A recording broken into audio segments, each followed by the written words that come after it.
নমস্কার বন্ধুরা, কেমন আছেন সবাই? আমার রান্নাঘরে আপনাদের স্বাগত। আমি আজকে বিয়েবাড়ি স্টাইলে মটন কষা করে দেখাবো। আমি নিয়ে নিয়েছি 700 গ্রাম মটন নিয়ে নিয়েছি, আর নিয়ে নিয়েছি টমেটো কুচি। আমি দুটো টমেটো কুচিয়ে নিয়েছি, আর নিয়ে নিয়েছি পেঁয়াজ কুচি।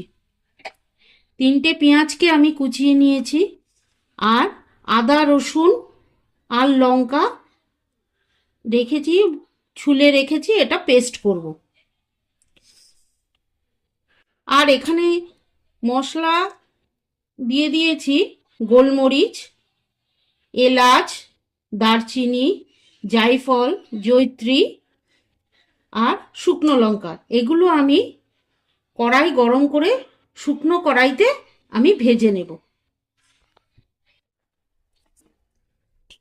এটা কড়াই গরম হতেই আমি এগুলোকে ভালো করে ভেজে নেব, নিয়ে ঠান্ডা করে তারপর মিক্সিতে গুঁড়ো করে নেব।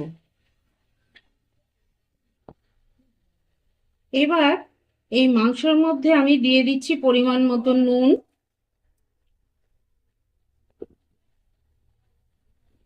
লঙ্কার গুঁড়ো,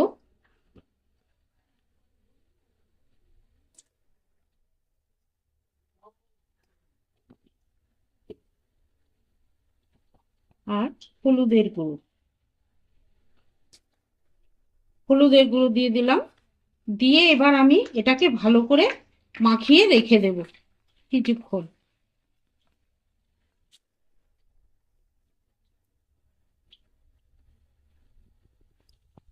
আমি কড়াইতে সর্ষের তেল দিয়ে দিয়েছি। সর্ষের তেলটা একটু গরম হতে আমি দিয়ে দিচ্ছি পেঁয়াজ কুচি। রান্নাটা সর্ষের তেলে করলে খেতে ভালো লাগে। আপনারা যদি চান রিফাইন তেলেও করতে পারেন, কিন্তু সর্ষের তেলে রান্নাটা ভালো লাগে। দেখুন পেঁয়াজটা ভাজা হয়ে এসছে। আমি এর মধ্যে দুটো এলাচ আর দারচিনি দিলাম, আর দিলাম তেজপাতা। পেঁয়াজের সঙ্গে একটু ভেজে নিলাম, নিয়ে এর মধ্যে দিয়ে দেব কুচনো টমেটো। টমেটোটা দিয়ে আমি একটু নাড়াচাড়া করে নিলাম।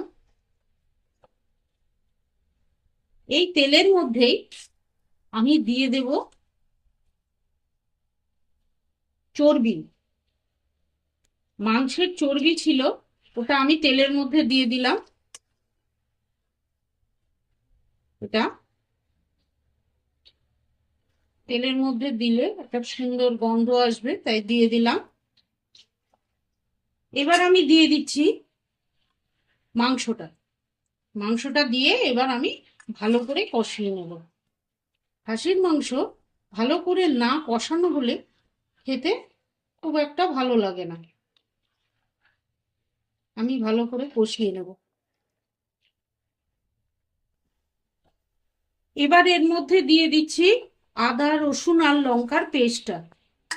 দিয়ে আমি ভালো করে কষিয়ে নেব এটাকে।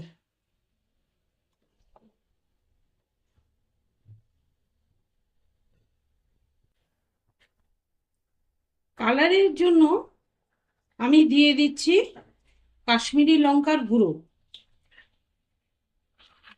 এগুলো সব দিয়ে আমি মাংসটাকে খুব ভালো করে কষিয়ে নেব।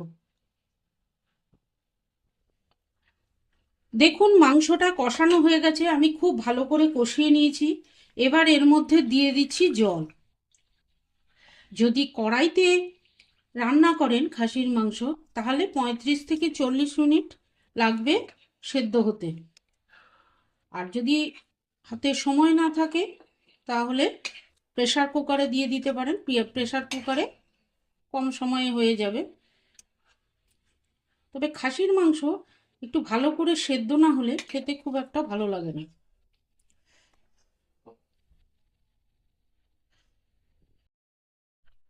দেখুন একদম কষা মাংস রেডি।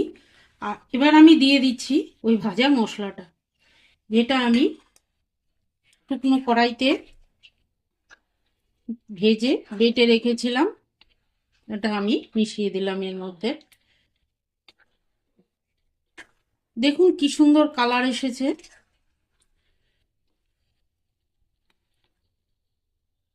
দেখুন মাংসটার কি সুন্দর কালার হয়েছে। রুটি, ভাত, যে কোনো কিছুর সাথে খেতে খুবই ভালো লাগে খাসির মাংসের কষা। আপনারাও এইভাবে রান্না করে খান, আশা করি আপনাদেরও ভালো লাগবে। ভালো লাগলে চ্যানেলটাকে একটা সাবস্ক্রাইব করবার আর লাইক শেয়ারের অনুরোধ রইল।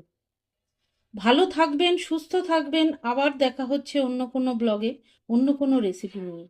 ধন্যবাদ।